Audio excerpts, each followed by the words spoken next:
বাংলাদেশের একাধিক অঞ্চলে বন্যা পরিস্থিতি ভয়াবহ রূপ নিয়েছে।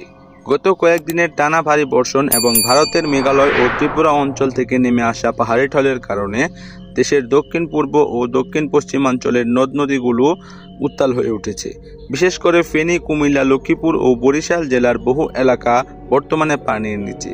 ফেনী, ফুলগাজী, পরশুরাম ও ছাগলছানাই উপজেলার প্রায় 30টির বেশি গ্রাম সম্পূর্ণ প্লাবিত হয়েছে। ঘরের ভিতর ঢুকে পড়ছে পানি। বহু মানুষ আশ্রয় নিয়েছেন স্কুল, মাদ্রাসা ও উঁচু জায়গায়।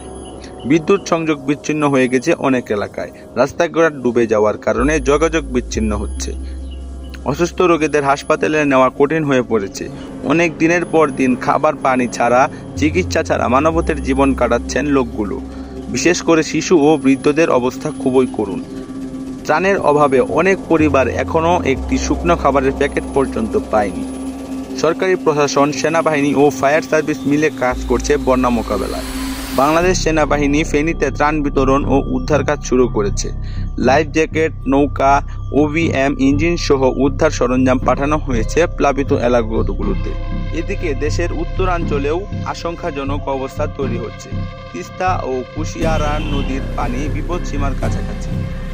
রংপুর, লালমনিরহাট, কুড়িগ্রাম, সিলেট এসব জেলায় বন্যা সতর্কতা জারি করা হয়েছে।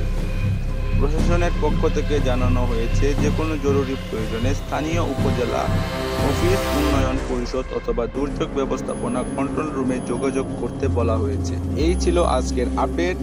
এরকম নতুন নতুন আরও খবর পেতে আমাদের জেটিভি নিউজের সাথেই থাকুন। জেটিভি নিউজ থেকে রিপোর্টার।